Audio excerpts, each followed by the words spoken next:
So, hi and welcome to another episode of TipTopTips Edu with me, Mark Anderson, ICT evangelist and head of education at NetSupport. Really excited to have a conversation today, sharing and learning with someone that I've had a good fortune of being friends with for a number of years now. A gentleman called Olly Lewis. You may have heard of him. You may have seen some of his work on social media, through his blog, through his site, through his multiple awards that he's won for various things. At the Guess Awards, one award for implementation of EdTech in his school in Abu Dhabi, where he's been for the last 3 or so years. He's had a whole host of different experiences throughout his teaching career. He's been head of physics, head of year, a head of Rackets. I'll get onto that in a moment. Assistant housemaster, head of science, second in science, assistant head for teaching and learning. Been responsible for digital learning in his school, and he's about to start a new job in September as head of digital transformation at a large trust with 10 schools. Really interesting proposition, but I'll let him share more about that in our conversation today. I'm really pleased and excited because I've been trying to get him onto the show for some time now. Really, really pleased to welcome my long-suffering friend, Mr. Olly Lewis. Welcome to TipTop. Thank you, Olly. How are you doing? Thanks so much, Mark. That was a really glowing endorsement there. Really appreciate that. And it works both ways. I must say this, that it's obviously symbiotic. You and I have known each other for approaching a decade now. And, I hope you learn something from me because I learn a huge amount from you. But yeah, I'm really good. Thank you. We're about a month into term. Already kind of eyes towards half term. And fast forward kind of 5 or 6 months, back to returning home and not living as an expat anymore, which will be an awesome new challenge, which I'm really looking forward to. Brilliant, and it'd be great to have you back on home turf. And I got some questions lined up for you about working internationally, because I think that'd be quite useful for early careers teachers who are thinking about working abroad. I think it'd be really interesting for them to get into all of that, Olly. But first question, which is going off piste straight from the outset, head of Rackets, is that all about just who can make the most noise? No. Well, as a physics teacher and head of physics at the Oratory, you'd think that it could be possibly. No, so when I was a youngster, I was a pretty handy squash player, and I started working at the Oratory School a good number of years ago now, and they needed someone to head up Rackets. So I ended up leading on Rackets, so squash, tennis, real tennis, which is different to lawn tennis, and badminton.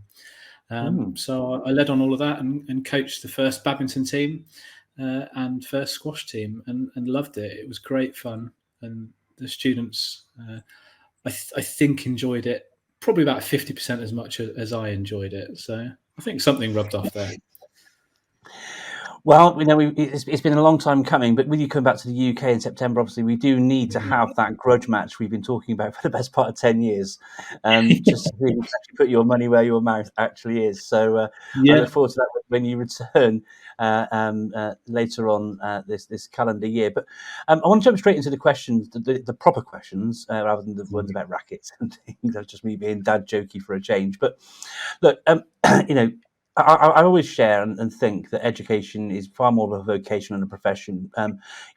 Teachers live and breathe it. Teachers didn't get into education to make lots of money. They want to make a difference in the world, all those sort of things, in my estimation. But from your side of things, Olly, why did you become a teacher, and what advice would you give to someone considering joining the profession? It's a bit of a sad story, really, actually, kind of how I got into it. And it involves my late father. And I didn't really know what I wanted to do. Did the usual thing, went to university, got a degree, kind of went into industry and wasn't overly happy with it. And it was one of the last things that my dad actually said to me. And he said, look, you love working with people and you never stop talking about science.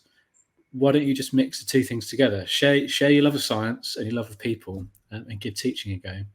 And, I thought, well, he's generally got pretty good advice for me.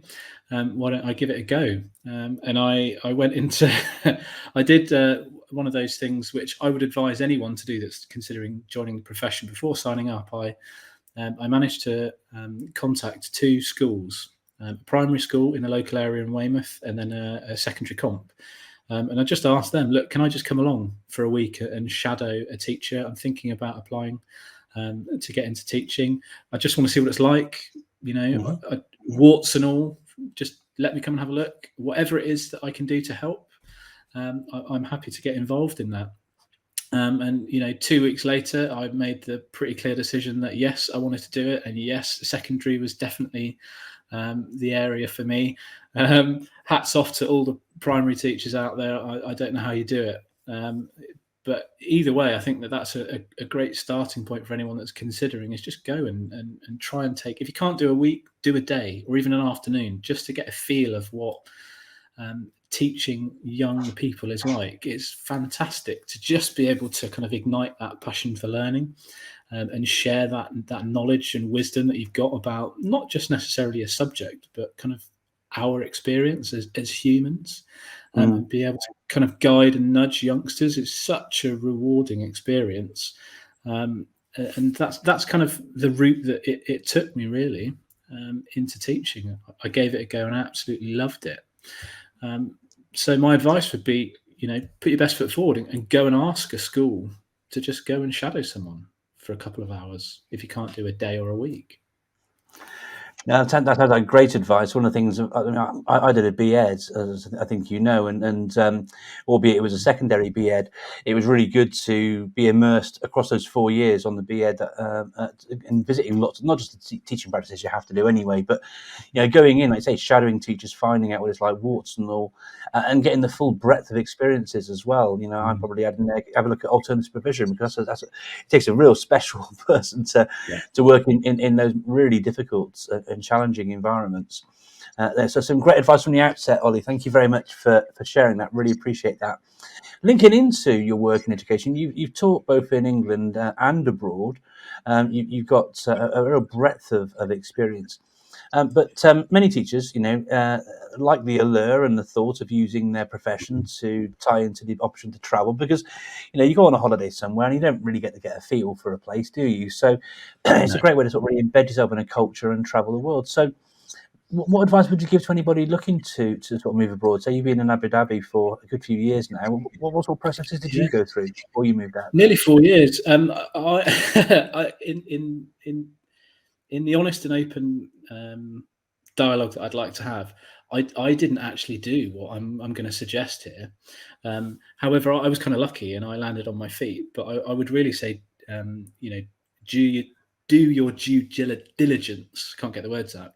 And research the school or the group of schools as much as you can, and use the power of your network, whether that's Facebook educator groups, Twitter, LinkedIn, and try and find people that work in those schools and ask them what it's like. The international teaching community is massively open, and people will give you, that 30 seconds of airtime. Just say, yeah, absolutely love this place. It's great to work here.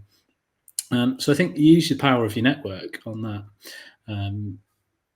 That strand. I think that's a hugely useful resource that we can tap into. Lots of people share on various social media platforms that, at the drop of a second, you can send a message to someone, whether it's an author or a researcher, and get a response. And I think that's, use the technology or the social media as the tool that it is there for, to seek out that information from people. As well as that, try and find, whether it's through the TES or in the UAE, Teach Middle East magazine, or Guess on their website, writings from people in those schools to see what those schools are actually up to, or leaders in those schools, what path they're forging for the students and for the teachers, because that will give you a really nice window into not only what the culture's like there, but their attitude and professional learning, as well as the extended opportunities for staff and for students, because I think that's a really important part of making the move internationally. You need to try and get your hands on as much information as you can to make sure that you're making the right decision for you, because it's more, as you said, it's more than just going on holiday. You are here to work. You're making a commitment not only to yourself but to the school as well. So I think it's important that you try and cover as much due diligence as you can to make sure that you've got all of the necessary information on that particular country, as well as city and or institution that you actually really want to be a part of and work for. And there's loads of people out there sharing all sorts of stuff on particular regions, whether it's via YouTube like this or their blogs, just writing about their experiences. So do tap into that and try and read and learn from those people. And I would draw a sort of spotlight as well. I'm just sharing Olly's blog there. Down the bottom, you've got a great post with sort of ideas for interviews and questions and all those sort of things. I know it's been a really popular post for you, so I thought I'd sort of draw a spotlight on that as well. So if you're looking for some advice from one of those people that Olly mentions when he didn't mention himself, check out his blog. He's got some great findings and that. And if you want to get jealous, you can also follow him on Twitter. Where he regularly shares photos from his time chilling out in the desert and what have you. So I'll leave those there for you to check out down the bottom there. Well, we talk about our friendship, and sorry, Olly, go on.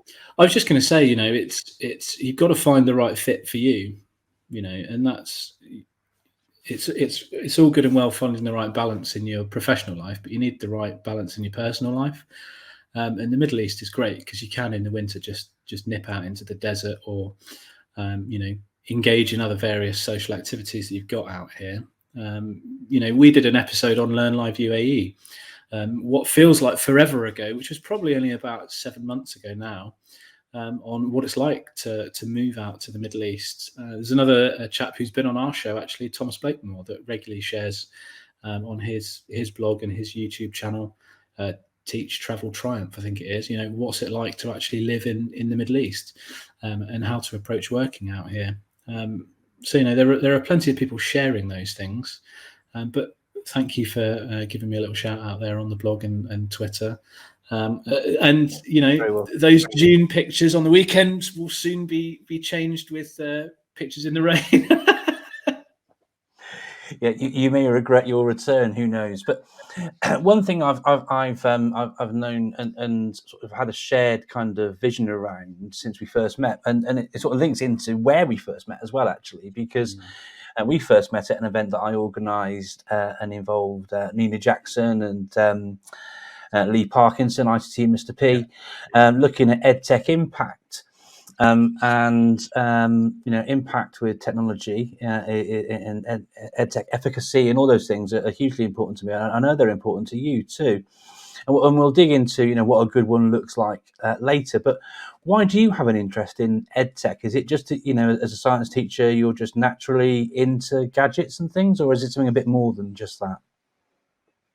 I think if the pandemic has shown us anything, it's that EdTech as a tool has the capacity to change the way in which we normally work. And I'd like to think that if the pandemic has done anything, it's actually made us realise on a kind of across the whole landscape that there is scope to do things slightly differently, and technology can afford us the opportunity to improve our capacity across education, whether that's time-saving tips or just giving a wealth of opportunity to students they might not necessarily have had, like being able to jump and Skype a scientist, something that's been around for ages, but people haven't necessarily known about. And I think, the opportunity that it can present us on a local kind of classroom scale, as well as on a national or global scale, is phenomenal. So I'm always interested in tapping into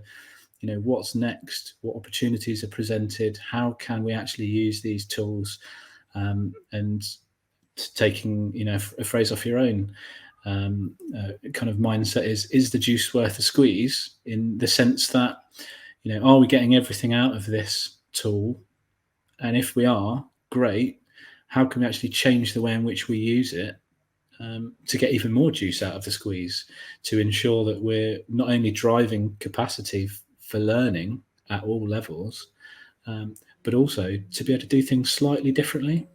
Because I think one of the most dangerous phrases in education is we've always done it that way. And that's not to say that you can't improve on something.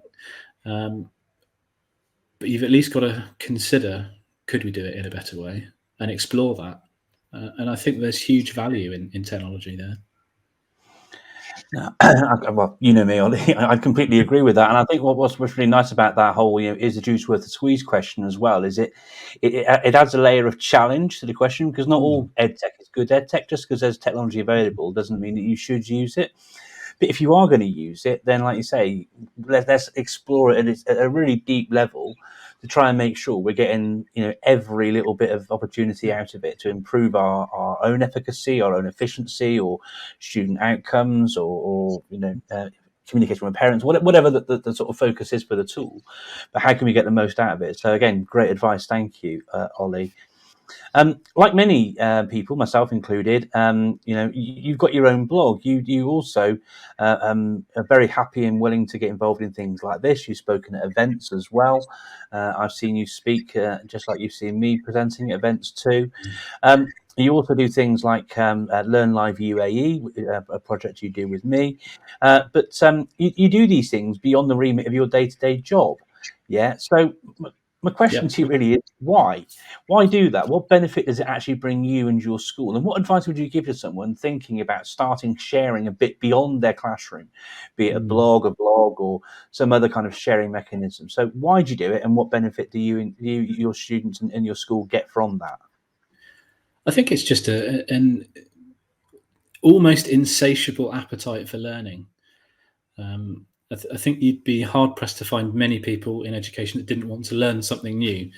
And for me, I'm just really interested to kind of be the sponge and absorb as much information as I can from as many different routes. Whilst I might not use 95% of that information, at least I've learned a lot of new things that I can apply, either myself to my own particular context, whether it's my team or the school or the students, or I can at least pass it on to other people that I work with and say, look, have you read this? Have you seen that? This might be useful for you. I saw this on someone's blog. So I think it's just that insatiable drive to know and understand more. We'll never know everything. It's categorically impossible for us to know absolutely everything that there is to know. And I'm not saying that I'm driving towards that as a goal, but I just think if we're not learning and moving forwards, then what's the other situation? If I'm not learning, I'm not going to be able to provide the students, my colleagues, my school, my best foot forwards. And I think for me, that's what it's about. It's just about trying to be the best version of me that I can be. And don't get me wrong, I do engage in all of these things outside of my my regular day-to-day job. And there are some weeks where I don't engage in any of those activities. I think it's the best sort of phrase to do that. But then there are other weeks where I'm probably in a bit of overload, and I engage in those activities loads because I have the capacity to do that. So I think I'm quite aware of making sure that whilst I have this insatiable appetite for learning, I'm mindful of trying to find the right balance. Thanks, Ollie. And I just want to sort of unpick something there a bit further on what you shared there about the sort of 95/5% sort of difference. You might think, well, 5% is the juice worth the squeeze, but actually, and I'd be interested in your thoughts on this. That 95% may actually be more important than the 5%, because actually, in a world where you don't know what you don't know, if you know it and you've had the chance to sort of think about it and process it and realize that it's not right for you, that's really important actually in the sort of decision-making processes you have as a teacher on the go in the classroom, when you're working with colleagues across the whole team, when you're thinking about things across the whole school. It's really useful to know what's out there so that you can discount it, as well as learning the things which would work for you as well, don't you think? Absolutely. And you don't know what you don't know, and if you don't know it, then you're not informed on that. So I think it is really important to at least have had an inkling into whatever that thing is you're trying to learn about, and someone's experience of that thing. My language is terrible there. So that you can make that kind of informed judgment. And even if even if you only took 1% of everything that you learn that particular day, week, month, and you could implement that, the tangible knock-on effects of that over time are massive. And that improvement is, to me, surely that's worth it. It's certainly worth it compared to the opposite. Yeah, no, absolutely, and it ties into that marginal gains approach as well, isn't it? Because once it's not about one thing standing in isolation; it's the repeated use. And I've got a question for you about things which tie into marginal gains later in the interview, Olly, you'll be pleased to hear. But those aggregated marginal gains, say in and of themselves, doing it once isn't going to make much of a difference. But if you can build it into your practice, repeat it over and over, it's really useful for you. And then obviously on a department level, on a sort of whole school level, across a whole district level, or a whole sort of school group level, those sort of things, that's going to be a huge benefit. That leads me quite nicely actually onto my next question, Olly, which relates to your new role. Starting in September, Head of Digital Transformation at Thomas Deacon Educational Trust in Peterborough. Big trust, 10 schools, really diverse across the range of schools. So from some quite large secondaries in there to some smaller primaries, to alternative provision units, to all sorts in there. Really diverse mix of students, staff, and phases within education. So digital transformation is your role across all of those schools. Clearly, digital is still really, really, really important to you. Why does it sort of why is that interest still there? And what can you tell me about this new role? What sort of things are you looking at and doing within your new role? I think the interest is still there because it's an amazing opportunity to work in a forward-thinking trust, as well as if we look at the last 2 years and counting, possibly, digital's not going to go away. So now is a prime opportunity really to consider how we might do things moving forwards. I think it would be remiss of us to think that blended learning was just going to go away. And our attitudes towards that certainly, I think, have changed over the last 2 years. So it's a great opportunity to work with, as you've said, a hugely diverse portfolio of not only schools but educators and students. So it's an opportunity that I, cannot wait to get started across the trust. And it's and you're an advocate of this. There's one no size fits all. I think what's great about working at TDET will be the opportunity to work in all of those different contexts. And help shape learning for upwards of 5,000 students, working with over 500 teachers across the trust. I think it's going to be hugely exciting, to partake in that journey and help drive digital transformation. But aside to that, it's also looking at not just learning across the trust. It'll be looking at and working with digital services across the trust. Looking at how we can streamline efficiency and effectiveness for everybody, not just classroom teachers. And that's, going back to what I said earlier, it's another amazing learning opportunity for me to immerse myself in. So hugely looking forward to that. I missed, though, the second part of your question there, Mark. Could you just repeat it, please? Well, it was what does it interest you, and could you tell us more about your new role? So I think you've kind of covered it, to be honest, Olly. Covered it. There we go.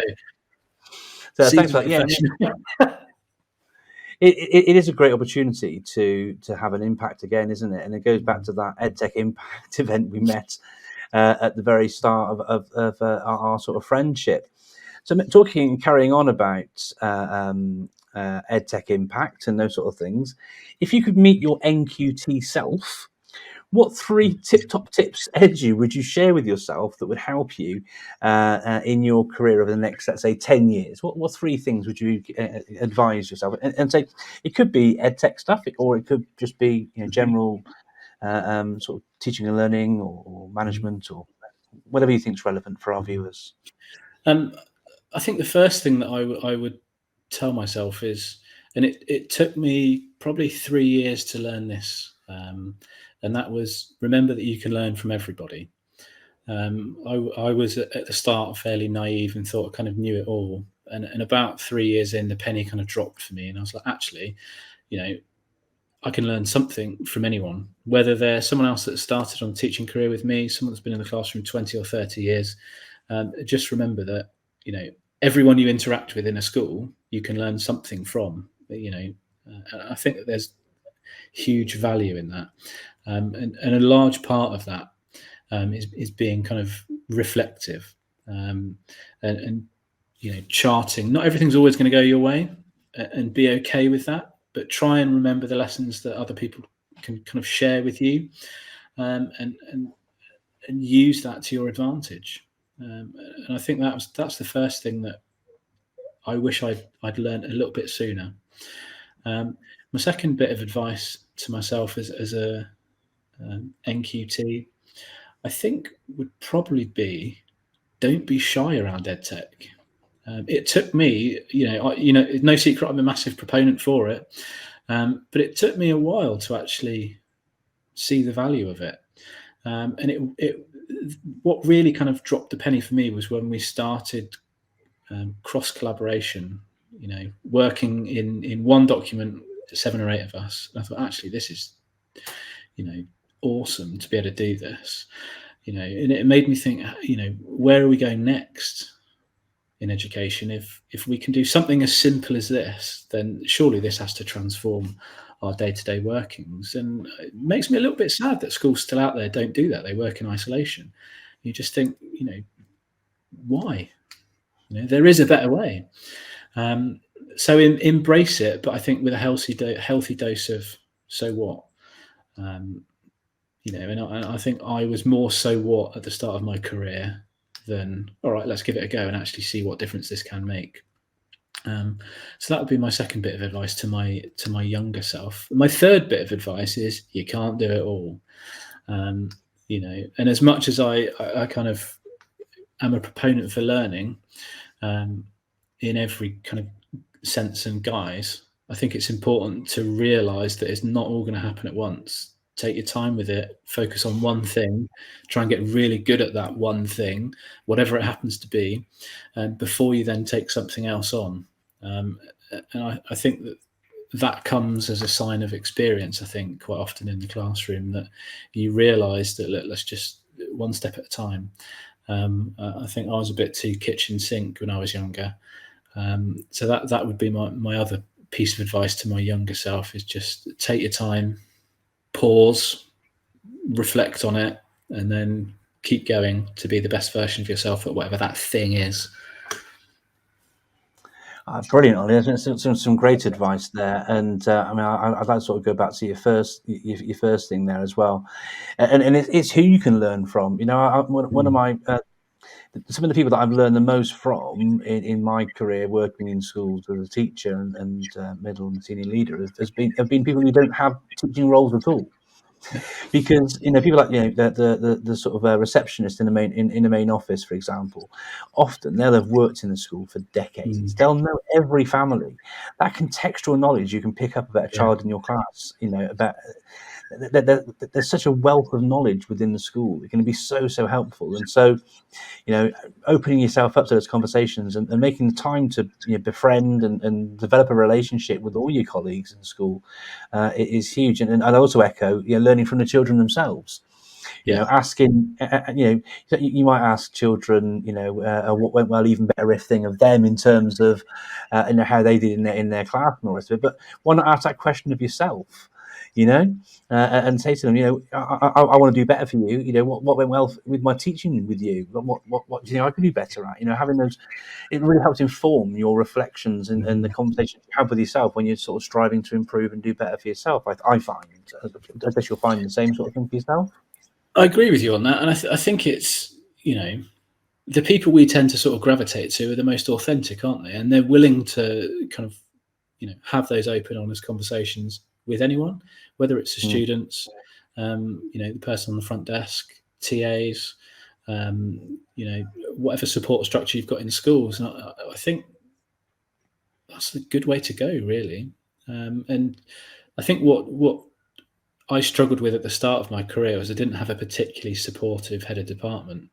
And then that head of department left, and a colleague in my department stepped into that role, and she was the polar opposite, like the most supportive person ever. And I think that's kind of where a lot of things for me suddenly fell into place. And I was like, oh, right, okay, you can do this. And that kind of changed my approach to a lot of things, and that still lives with me now. I won't name her because she'll get mega embarrassed and probably tell me off, but like, she knows who she is, and she was absolutely fantastic. You know, a huge fan of hers for how she led us and gelled us as a team, and sort of changed our mindset towards education.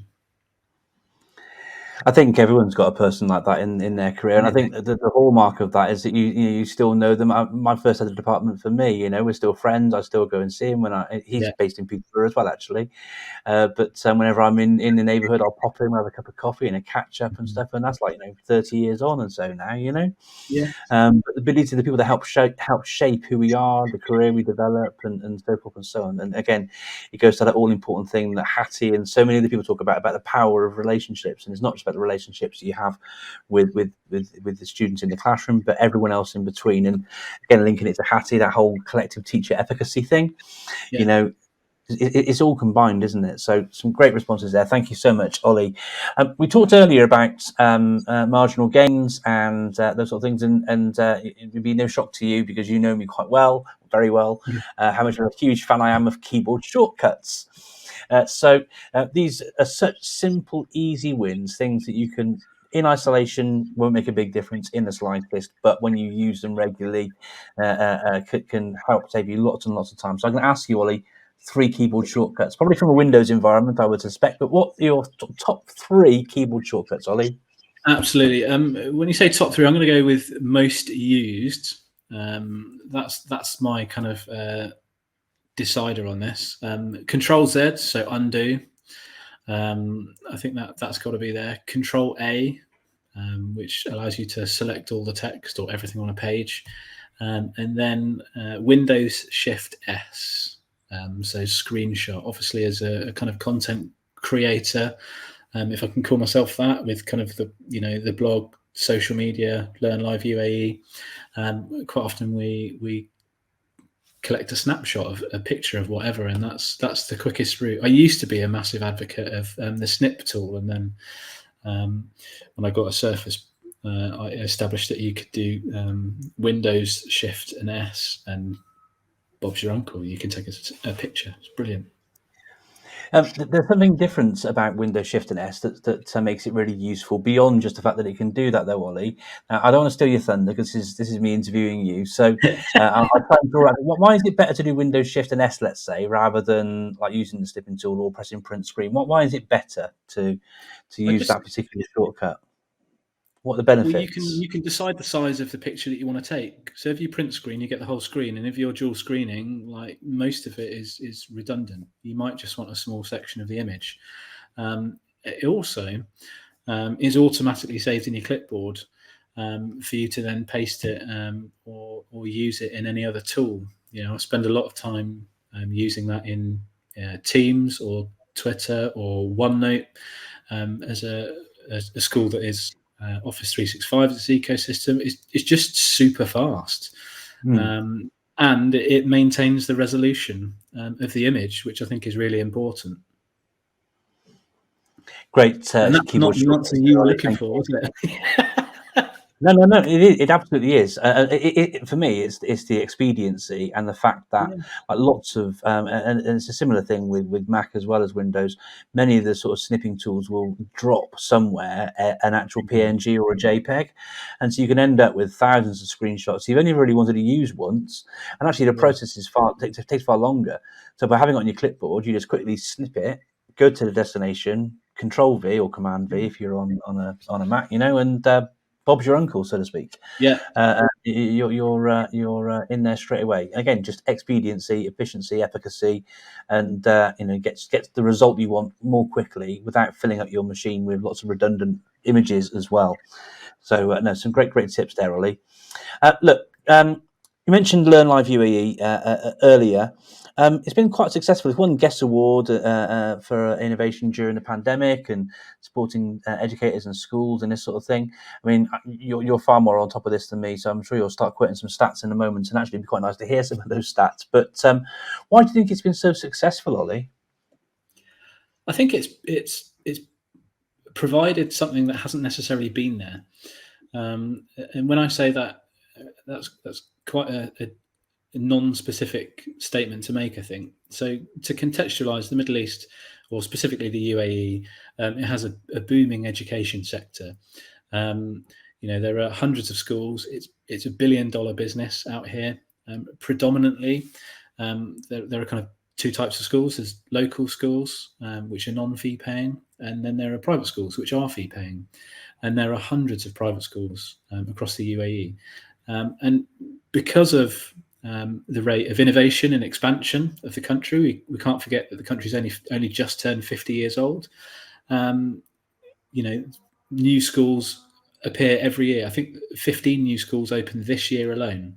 So there's a huge number of options for parents. And with that, not so much now, but if you rewind kind of 10 years ago, that bred competition between schools. With that competition, it meant not necessarily working in isolation, but you wouldn't necessarily share everything that you were doing with your competitors.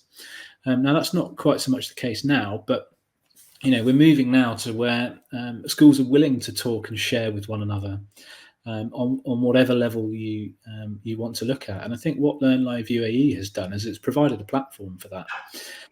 So we, as of a couple of months, the show will be 2 years old.